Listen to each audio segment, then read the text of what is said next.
Hey guys, welcome back to Real Housewives Recaps. Today, we're talking Harry and Meghan. That's right, we are in Lady C's book. We're on chapter 10. If you're reading along with me, actually, we're finishing up chapter 9 and going through chapter 10. So let's jump right on in this. Now, I do want to point you toward the background photos. I try to keep them interesting for you. So this is the weirdly staring at Harry edition. Since we just had a video, since I just put it up about how she's got her claw on him all the time, might as well show you the weird stares as well. I'll probably make a separate video where I actually talk through some of the weird stares, but for now, you can take a look at them in the background. Yikes. It scares me to my soul. All I can think about is like, I'm an actress. This is me acting like I love you. Not that she was a great actress, but do you know what I mean? It's like if you were given a role, pretend like you love the stranger. You would kind of give him these gazing looks, maybe? I just don't. If I stared at my husband like that, he would say, what, do I have a booger or something? Like, what? He's very romantic. No, but really, just imagine staring at your partner and they'd be like, what are you doing? What's going on? Do I have something on my face? What? Don't you have something to do? Well, continuing on the book and the theme of Harry and Meghan being complete and utter shitbags. You're welcome. I'm very eloquent. I have class out the ass. All right. So, unfortunately, this was the time where Prince Philip just was not doing good. He had pancreatic cancer. They knew that his time would be drawing near. It's hard to talk about because I truly love Prince Philip and the Queen. So I just know that that's the time we're discussing when we talk about these shitbags. Yes, I have taken to calling them that because I think they deserve it, especially after you hear what all went down in this part of the book. Okay, so again, it was a terrible time. This was the time where they had gone off to Canada. And I know I kind of skipped a little time because they were in their tour of South Africa, but it was not much longer after that they ended up going to Canada for a little bit. And I've been through and through that South Africa tour and when they decided to sue the press. So I just felt like since Lady C didn't add anything to it, we're just going to move right along. Okay. So their refusal to spend what Fleet Street was calling what could be Prince Philip's last Christmas raised questions as to just how humane they actually were. You know, they were putting out all these stories to the public that they were humanitarians, but of course they couldn't be bothered to spend what could be Prince Philip's last Christmas with him. But as for the public, as they were concerned in 2019, it actually ended on a high note for Harry and Meghan. They'd announced that they were retreating from public view, spending 6 weeks away on a much-needed break, which would be in keeping with their previous demands for, we want privacy, we want privacy. But several publications actually pointed out that Meghan had spent most of the year off, and that Harry's schedule, it was pretty light as well. So at this point, they were suing the press and they were completely bypassing the palace PR as well. So they were just posting things on the Sussex Royal website. And this I found interesting. I actually learned something that I didn't know. Now, I remember when they posted this picture. Let me show it to you. Okay. To celebrate that Christmas, they sent out this card apparently, or I don't know if they sent it out, but they posted this picture, right, of baby Archie being the focal point, and you can see them behind. Now, what I didn't pay attention to, that Lady C points out is, now that's really interesting. Look at that. Because Archie's in focus, Meghan's kind of in focus, Harry's not in focus. So while they're supposed to be equal distance behind Archie, interesting that they appear to have photoshopped Meghan's face and make it more in focus and blurred out Harry's face a little bit more.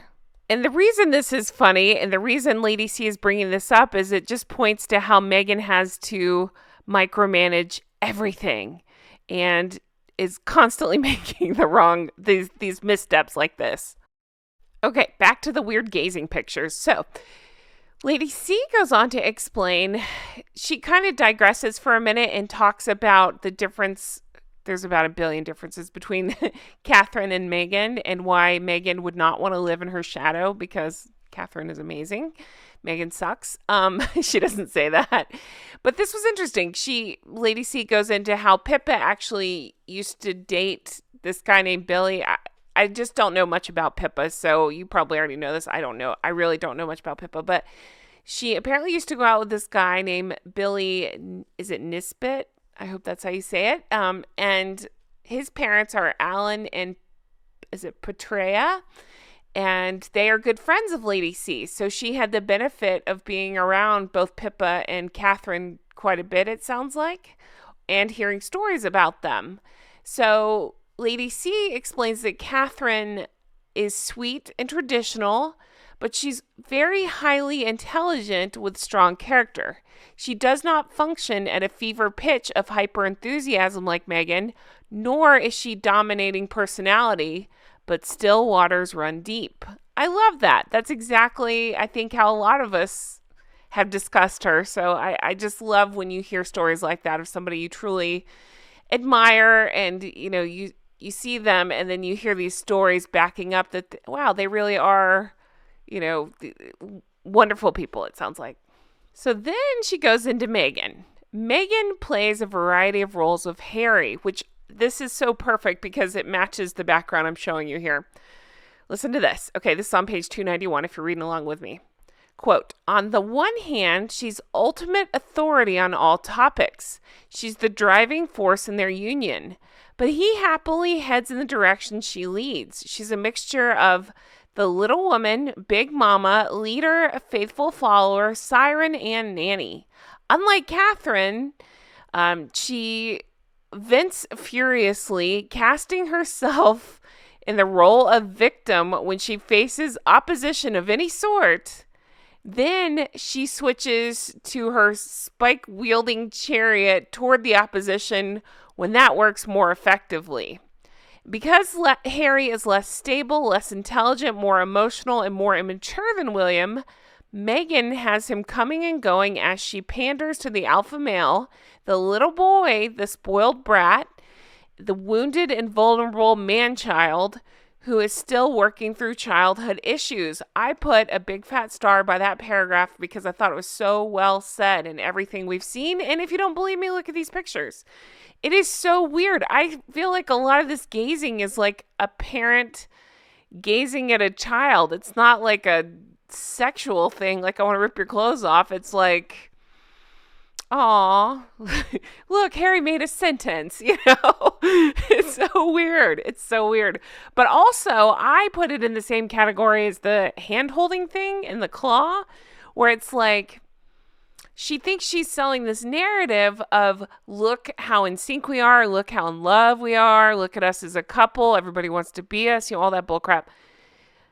She's selling us a story, but she's just not a good actress, so we're not buying it, and we can see right through it. That's kind of what I think's going on here. So during this time, the couple returned to Britain from their Vancouver Island bolt hole, and they posted to Instagram that they visited Canada House in London to thank the High Commissioner for the warm hospitality during their recent stay in Canada. We all know what was going on here. So basically, they had already made their plans, and they were trying to whip up sympathy or public support for themselves by the use of the media that they claim to hate so much. Remember, they want privacy, and decided to set their own precedent and make their own rules like this. Now, you know I love to be petty. That's like the language I speak. So I'm going to be petty here. You guys, when researching this, I learned something. You ready?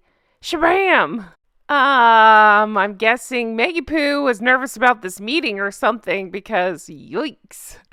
Now, this is not something I would normally mock, but in this case, I think it's warranted. Gave our queen hell, so I like to think of this as her karma. Also, look at the bra. What's happening? There's extra boob hanging out. I don't understand this. All right, let's get back to the staring contest that really weirds me out and talk about the other antics that these two are up to. So, Lady C goes into all the times that they love scene stealing. It's a ploy that's taken place with these two especially against Catherine and William. And this is something I was kind of peripherally aware of, but to hear her spell it out, damn, these two really are the worst. All right, so she goes back to 2019. The Sussexes had branched out on their own. Catherine, of course, we know, is a lovely photographer who posts pictures of her children on their birthdays. She had posted a picture of Louis. It was his first birthday, and within hours, the Sussexes, aka Meghan, had knocked her out of the news by putting up some wildlife pictures taken by Harry of a lion, a rhinoceros, and an elephant in celebration of Earth Day. You guys, I cannot with these assholes. But there is a funny side note to the story. When I was researching it, I figured out, here's the original post, right? Where it looks like he's gotten this beautiful shot of an elephant and whatever this guy's doing. Okay, you guys, here's the unedited version of that photo. And because Hazmat can't tell the truth on anything, apparently the image had been cropped from the original, and you couldn't see where the elephant had been tethered and allegedly drugged, so it would be more docile in the picture. Of course, what's Harry's go-to? Blame the media. He's like, oh, how dare you? I wish Jay was here to do the Harry voice, but he's not. How dare you? I would never. He's trying to say he would never intentionally mislead, that it was, I don't know, it was just cropped that way or whatever. Okay. But apparently he filed a complaint with the Independent Press Standards Organization, denying having misled the public about it, but his complaint was rejected at the end of 2020. Suck on that, liar. Can't tell the truth about anything. Have to use doctored photos to try to win, I don't know, public attention over your sister-in-law. It's just pathetic. All right, and then Lady C goes to point out, June that same year, as 2019, Catherine, she made an appearance at Wimbledon. It's something she always does. She's an avid tennis player as well as patron of All England Club. So in that capacity, she presents trophies to the winners at Wimbledon. So she did this as usual, but Meghan decided, well, she can't have the spotlight. So what did she do? She posts those stupid pictures of herself at the Lion King premiere, which I believe everybody would be talking about because her dress was so stupid. There, I said it. Okay, then in 2020, again, a day where Catherine was fulfilling 3 official engagements, Meghan decided, oh, no, she can't have the light for doing the right thing. I need to steal it. I need to steal it for myself. So she posted pictures of herself taken 2 weeks before, when she was in London at some animal charity, and she was, I don't know, petting some dogs. She was having a PR moment, and she decided she'd post that to try to get some attention on herself, because heaven forbid it not be for a few seconds. Those were Lady C's examples, which made me start thinking of my own examples of where we've seen them do this, because it has come into my attention. So think about Coronation. They're basically doing it right now in real time. They're making it about themselves by not accepting or rejecting the invitation and being very weird about it. They're trying to get the attention for themselves. Think about Frogmore eviction, when they were being asked to leave, and, you know, that whole situation. What did they do? They went and took photographs at some, quote, A-list Hollywood club that nobody cares about, but trying to get pictures of themselves out there to try to get attention on themselves. So same thing with this whole kids' titles things coming out right now with the christening and the titles that we've talked to death. And then what happens? Meghan happens to go take paparazzi photos right around then. She knows what she's doing. She's trying to get the attention on herself. So then, one of the worst ones that Lady C points out is on the night before Catherine's 38th birthday. It's the 9th of January 2020. That's when those two asshats decided to reveal to the world that, on their Instagram, they will be reconstituting their roles. That whole bullshit statement that they made that, I don't know, they'll be stepping back, stepping out. Who cares? I don't know. I'm just annoyed. I just find them so utterly useless. They have nothing without this, quote, publicity. And so, of course, they're going to try to rain on everybody else's parade and try to get attention for themselves. So Lady C does a good job of explaining how they plan on getting the attention and what they're planning on doing with it. And she does talk about throughout the book how both Meghan and Harry, remember I mentioned they invited all those strangers to their wedding? They wouldn't invite her family, but they invited a bunch of strangers, people who were considered, quote, philanthropic. Well, Lady C on page 303 goes into philanthropy is often a cover for the purchase of respectability following acquisition of wealth by dubious means. Dun, dun, dun. So she goes on to say now it was merely a matter of time before Meghan and Harry actively entered the commercial world, and they plan to get into philanthropy. And what's funny is, again, in real time, everybody wants to investigate Archewell because, possible shady business practices? I don't know. It's interesting. Papers are coming out that apparently or allegedly Archewell may own their house. So, doesn't sound shady at all, right? Please read between the lines and understand that that's sarcasm. This time for them was all about making the move. And I don't mean geographical moves. I mean the moves out of the royal roles. They were realizing they were never going to be king and queen, thank God, of the United Kingdom. So they should be free to go and try to be king and queen of depressing whatever they're trying to be king and queen of now. So Lady C brings us the inside tea here, scoop, whatever you want to call it, and says, quote, I'm informed that William was particularly disappointed by his brother's attitude. He felt that they all have responsibilities which go above and beyond their own personal desires, or even their own happiness. Harry, however, has always had a tendency to think in more personal terms than his elder brother, even when others would deem it more suitable to think in institutional terms. I think that's fancy Lady C speak of saying Harry's a spoiled brat. William gets it, Harry doesn't. Lady C, and we all suspect that Harry's wife did not want to spend her whole life playing second fiddle to Catherine.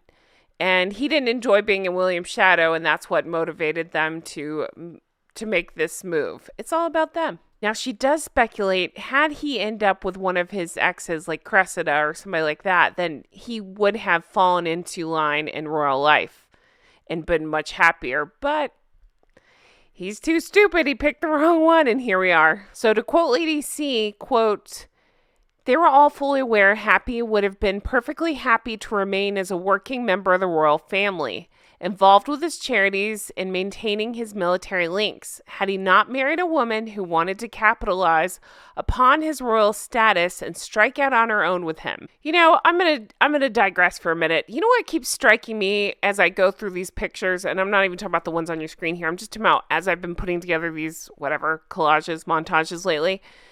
Those ones where she's sticking her tongue out at the garden party. They had literally just gotten married. This was their first event after they got married, and she's on record as saying, I'm bored, this is boring, and sticking her tongue out and acting like a child and stuff. And I'm just saying, she never, I mean, it's no new revelation, but she never even gave it a chance. She didn't even try. I would just think, I don't know why that bothers me so much, but it does. I would just think at that point she was still pretending for a little longer. I'm surprised that the mask dropped that quickly, but it sounds like it did before the wedding. And again, I say, what the hell is wrong with Harry? So Lady C goes on to quote Princess Margaret's former lady-in-waiting, Lady Glenconner. And she's saying Meghan didn't stay long because she didn't realize that to be a royal is jolly hard work and quite boring at times. It's not all fun and glamour. A lot of it is behind the scenes, so it's not supposed to be flashy. So she wanted the glamour, she wanted the glitz, she wanted an exciting lifestyle, but the day-to-day stuff sounds like it's not that. Okay, and then finally, she goes into how ridiculous it was that Harry and Meghan were claiming that she was a victim. She's a victim of everything. She's a victim of all the isms we talk about, but the claims at that point were racism and snobbishness. Now, Lady C explains snobbishness was simply ridiculous. Sophie Rhys-Jones and Catherine Middleton had also been middle-class girls, and they had successfully made the transition to royal. So Meghan's equally middle-class background couldn't have been the problem, nor was racism. In fact, Meghan's race had militated, I love Lady C's language, in her did I say that right, militated? In her favor. So it was a cause of grievance throughout Britain that the fulsome welcome she had been given initially could be converted through ignorance of what had really gone wrong into accusations of racism against any of the many segments of the populace who had welcomed Meghan with open arms and hearts. So her failure to settle happily in Britain lay not with her race, but with her refusal to adjust to a new way of life, one whose lack of financial reward had left her distinctly unimpressed. Perfectly summed up exactly what we're all saying. Yes, that's what made the chapter so frustrating, not at Lady C, but I'm saying, yeah, exactly. We were at this point where she was continuing and really beating the drum of all the ist words she likes to throw around. And I can only imagine, I'm in America. We were slower to get the memo about how awful she was. I can only imagine if you're in the UK and you welcome with open arms and you're excited and then she turns around and calls you a racist. I'm not laughing because it's funny. I'm laughing out of shock. Just the gall. The gall. But again, I'm not letting Harry off the hook. He sucks too. He played right along with it. It behooved them. It shut up their critics for a while so they could make these moves. But finally, people are waking up. I keep getting comments like, finally, the Americans are waking up. Oh, no, I've been awake for a little while. I put out a video a while ago that Meghan's the worst, and then I got a bunch of hate for it. But I'm telling you, she's the worst. He's pretty awful, too. Anyway, guys, I'm leaving it here. We will continue on. I think there's still a little bit to this chapter left. We'll finish it up and get into the next chapter. Thank you so much for being here. I really do appreciate it. Supporting me. If you want to further support the show, definitely check out Patreon. We just did Gwyneth Paltrow's Goop and her court case. We've been talking about that over there. What else? I got one coming out on Hilaria Baldwin, so check that out. And lots on Hank and Skank, Harold and Fraud, Harry and Meghan. So check that out. That's patreon.com/Real Housewives Recaps. We put out stuff every couple of days over there, so definitely check that out. I do want to give a huge thank you and shout out to my executive producers, which you can also become at patreon.com. So a huge thank you to Linda. Thank you, Melissa. Thank you, Paige and Teresa. Thank you, Mary and Amy. Thank you, Mr. K. Thank you, Kay. Thank you, Shauna, Brenda. Thank you, Aaron and Frank. Thank you, Kristen. Thank you, Ann M. Thank you, Amanda. Thank you, Ann H. Thank you, Karen and Corey. Thank you, Kay King. Thank you, Glennis. Thank you, Karen. Thank you, Dewey. Thank you, Patty. Thank you, Adair Becker. Thank you, Erica. Thank you to Amber. Thank you, Annette. Thank you, Barb G. Thank you, Diana LOL. Thank you, Andrea. Thank you to Allison B. Thank you, Jean. Lori. Thank you, Pauline. Thank you, KT. Thank you, Jolene. Thank you, Stromboli. Thank you, Catherine and Carla. Thank you to Loie. Thank you, Lucy H. Thank you, Georgia. And thank you, Susie. I'm so glad you're all here and supporting the show. I really appreciate it, and I couldn't do it without you. And again, check out Patreon if you want to become an executive producer, and I'll give you thank you as well.